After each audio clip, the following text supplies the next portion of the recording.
이 책을 통해서 돈을 벌었다는 트레이더들이 진짜 무지하게 많습니다. 예! 안녕하십니까 할러님들, 강화국입니다.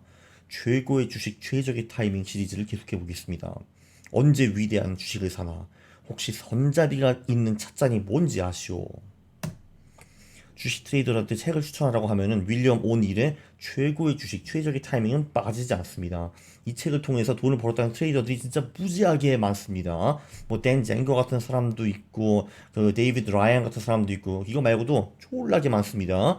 자, 문제는 이 책은 백테스트 하기가 좀 어렵다는 거죠. 그러나 저는 그 위대한 트레이더들을 한번 믿어보겠습니다. 네. 저도 그래서 최고의 주식 최적의 타이밍을 나름대로 해석을 해봤는데요.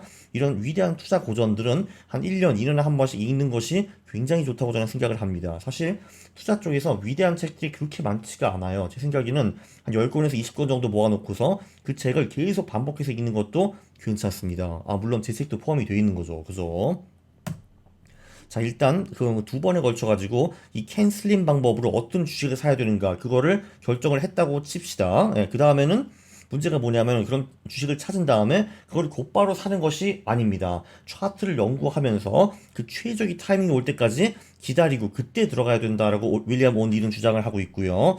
사실 이 차트 분석 이런 거를 쓰레기라고 생각하는 사람들도 굉장히 많습니다. 일단 오닐도 그렇고 수많은 위대한 트레이더들 그리고 강왕국은 동의하지 않습니다. 왜냐면은 저는 그 투자 심리가 당연히 가격과 거래량에 투영이 된다라고 생각을 하고 있고요. 그리고 이제 이 위대한 사람들이 주장하는 거는 그리고 제가 주장하는 것도 역사는 반복되고 인간 본성은 바뀌지 않는다입니다. 그래서 윌리엄 오닐은 대박주들의 차트 패턴을 연구를 하고 그걸 미래에 그대로 써먹어라 라고 주장을 하고 있고요. 이 양반이 뭐 이런 식으로 그 100여 년 동안에 대박주 100 몇 개의 차트 패턴을 굉장히 열심히 스터디를 한 바 있습니다. 이게 이 사람 책이 다 나와요. 네, 일단 가장 많이 나오는 패턴이 컵 with 핸들, 그러니까 찻잔에 손잡이가 있어야 된다라고 말을 하는데요. 자, 일단 이 컵 with 핸들은 뭐냐 하면은 자, 이런 식으로 처음에 그 최소 30% 이상 주식이 쫙 올랐습니다. 대부분 주식은 30% 오른 다음에 오르고 해가지고 300% 500% 가는 게 아니라 보통은 조정을 받게 되어 있죠. 이런 식으로 조정을 받는데요. 이 고점 대비 12에서 15% 최대는 33%까지 떨어진다고 합니다. 이렇게 떨어지는 거죠. 쫙 떨어지는데 그리고 서서히 다시 오르면서 이 U자를 만드는 겁니다. 그러니까 V가 되면 안 되는 거고 U가 되어야 되는 거. 이게 U가 되어야 되는 거거든요. 자, 그럼 여기까지 그 조정을 극복하고 다시 올라오다가 그러니까 이게 이 모든 것이 한 3에서 6개월 정도 걸린다고 합니다. 더 오래 걸리는 경우도 있다고 하고요. 그래서 여기까지 올라오다가 여기서 이제 이 손잡이, 그러니까 이 손잡이를 통해 가지고 마지막 개미들을 털어버립니다. 갑자기 이제 잘 올라오던 게 다시 최고점 대비 8에서 12% 정도 빠진다라고 하고요. 자, 근데 중요한 거는 이때 여기 오를 때는 거래량이 막 올라가 있고 이렇게 다시 조정을 받을 때는 거래량이 좀 줄어들고 있고 그리고 다시 올라갈 때는 거래량이 올라갔다가 요 마지막 털 때는 거래량이 또 좀 작아야 되는 겁니다. 참고로 이제 그 거래량이 높다는 거는 그 방향으로 갈 가능성이 높다는 거고 거래량이 작다는 거는 그게 그냥 조정 그리고 그쪽 방향으로 심하게 안 간다라는 거를 의미를 한다 이겁니다. 자, 그래서 이제 손잡이로 마지막 개미를 털어낸 다음에 다시 올라올 때 그러니까 이 손잡이 시작하는 요 가격을 뚫었을 때 이때 매수를 하라 이겁니다. 그러니까 이 오닐의 전략이 굉장히 많은 인내가 필요합니다. 일단 캔슬림을 통해 가지고 기똥찬 기업을 찾아내는 것도 리서치가 굉장히 많은 작업인데 많이 필요한 작업인데 그 후에 곧바로 들어가는 것도 아니고 다 기다려 가지고 이 컵 with 핸들이 나올 때까지 다 기다려야 된다는 겁니다. 그래서 요때 딱 타이밍을 놓지 말지 알고 들어가라라는 얘기거든요. 자, 여기 이제 이런 샘플이 있죠. 리미티드. 여기도 이제 A까지 주식이 쫙 올라가다가 B까지 조정을 받고 C까지 다시 오르다가 여기서 이제 핸들이 시작해가지고 D까지 다소 떨어졌다가 다시 C까지 올라왔을 요때 이제 사라라는 겁니다. 그 후에 주식이 이렇게 쫙 올랐다라는 거죠. 그래서 여기서 한 7에서 8에서 사가지고 한 26까지 갔네. 3배가 쫙 오른 거를 볼 수가 있습니다. 네, 이런 포인트. 그러니까 우리가 매수하는 이런 포인트를요. 이런 포인트를 피벗 포인트라고 하는데 이거는 그 전설적인 주식 트레이더 제시 리버모어가 만든 단어입니다. 이 책도 꼭 한번 보세요. 이 책도 제가 나중에 리뷰를 아마 할 것 같은데. 자, 여기서 이제 오해하기 쉬운 건 뭐냐 하면은 이 피벗 포인트의 주식을 산다고 해서 무조건 얘가 올라가가지고 내가 돈을 번다 이런 게 아니라는 겁니다. 심지어 한 절반 정도는 안 먹힌다라고 보셔도 돼요. 제가 피벗 포인트 10개를 인내심 있게 찾아가지고 들어갔다 해가지고 내가 10번 다 먹는가 그게 아니고 5번 먹으면 잘 먹은 거라 이겁니다.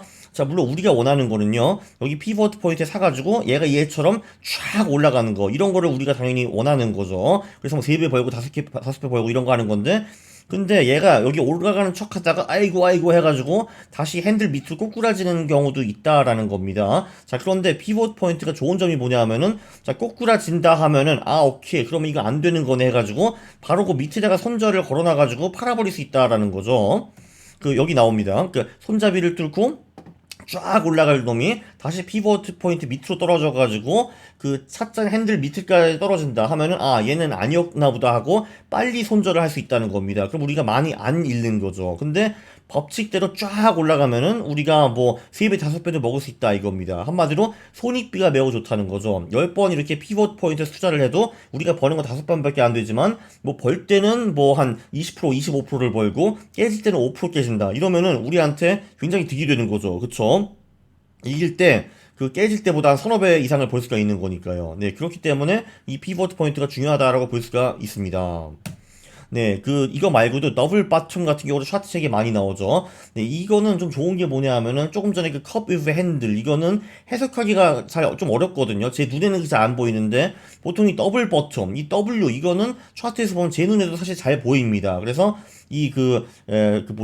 바닥을 2번 다지는 거, 이거를 확인을 하고, 다시 이놈이 올라와가지고, 이 첫 번째 W, 요 점을 통과했을 때 매수하는 거, 이거는 상당히 좋은 패턴이고, 이게 눈에 잘 보인다는 게 좀 좋은 것 같습니다. 찻잔 플러스 손잡이보다는 좀 덜 자주 나오지만, 그래도 꽤 자주 나온다라고 온디는 주장을 하고 있고요. 예, 보통 이 두 번째 바닥은 첫 번째 바닥과 거의 비슷하거나 아니면 그거보다 조금 더 아래라고 합니다. 여기 샘플이 하나 있죠. A에서 B, 첫 번째 바닥. C까지 올라갔다가 D 두 번째 바닥 그리고 다시 올라가가지고 C 가격 이상으로 갔을 때 요때 매수를 하라. 그래서 요 논 페트롤리움은 그 후에 많이 올랐다라는 거를 볼 수 있습니다. 예, 몇 개 더 있죠. 플랫 베이스 패턴이라는 것도 있고요. 이거는 주식이 상승을 이렇게 하다가 그 다음에 한 그 5, 6주 정도에 요 좁게 횡보를 하는 겁니다. 그 횡보가 끝나고 이제 이 횡보의 고점을 돌파했을 때 들어가가지고 매수를 하라. 뭐 이런 거고요. 스퀘어드 벅스는 옛날 이쪽에 그 나바스 형님이 그 만든 그런 전략인데 일단 얘도 오르다가 그 다음에 한 사각형 박스 안에 갇혀 있는 겁니다. 4주 7주 동안에. 그래서 박스를 위로 상향 돌파할 때 우리도 들어간다. 들어가서 촥 이렇게 먹는다. 이 로릴라드 이거 추억의 주식이죠. 이게 50년대가 60년대 바로 이 나바스 형님 우리가 어떻게 월가를 통해서 250만 불을 벌었는가 그 책에서 나오는 그 나바스 형님이 이 로릴라드라는 주식을 그때 많이 벌었죠. 이때 박스가 돌파할 때 요때 들어가가지고 쫙 먹었다라고 합니다. 네, 그리고 타이트 플렉은 이 주식이 미친 듯이 한 100%, 120%쫙 오른 다음에 그 다음에 조금 쉬어가는 구간이에요. 쉬어가는 구간에 10에서 25% 정도 조정을 받는다고 하는데 조정을 받고 다시 상향 돌파를 할 때 그때 들어가가지고 쫙 먹는 건데요. 요 패턴은 강력하긴 한데 좀 드물다라고 합니다. 자, 여기서 중요한 거는 제가 지금까지 5개 패턴을 보여드렸는데 하락장에서는 이 패턴들이 잘 먹히지 않는다라는 겁니다. 이 모든 것은 상승장에서만 활용을 해야 되는 거고요. 캔 슬림에서 마지막 M 그게 마켓이잖아요. 상승장에만 거래를 한다. 하락장에는 다 팔아버린다. 이게 굉장히 중요한 것 같고 그러면은 상승장과 하락장을 어떻게 구분을 하는가? 그건 두 번째 영상을 보시거나 아니면은 뭐 그냥 이동평균 같은 거 써도 됩니다. 시장이 뭐 200이 이동평균 위냐 아래냐 이걸로 상승장 하락장을 파악할 수도 있다고 봅니다. 네, 그러면은 피벗 포인트가 오면 얼마를 베팅해야 되는가? 놀라운 게 온 일은 네가 한 2만에서 20만 달러 정도 보유한 사람이면은 한 5개 주식이면 충분하다라고 하고 있습니다. 깜짝 놀라시죠? 아니 그럼 분산 투자가 하나도 안 되잖아. 어떻게 5개로 할 수가 있어? 그리고 네 돈이 100만 불이 넘는다 하더라도 6개에서 7개 주식이면 충분하다라고 하고 있습니다. 그리고 2만 불도 아니면 안 되는 가난뱅이면은 2-3개 정도만 해, 쉐끼야라고 하고 있고요. 자, 그런데 이 5개를 해도 이게 크게 리스크가 없다라는 거는 왜 리스크 관리가 되는지는 다음 시간에 알아볼 겁니다. 지금까지 우리가 어떤 주식을 사야 되는지, 어떤 타이밍에 사야 되는지, 요거를 공부를 했는데, 요거는 다 합쳐서 제가 보기엔 50%도 안 돼요. 나머지는 리스크 관리를 어떻게 하는가, 그리고 언제 이 위대한 주식을 파는가, 이거인데요. 그거를 마지막인 다음 편에 공부하도록 하겠습니다. 네. 리스크, 지금 팔기 너무 아까운데 주식은 언제 팔아요? 그리고 가장 중요한 거, 이게 다음 시간에 오니까 기대하셔도 됩니다.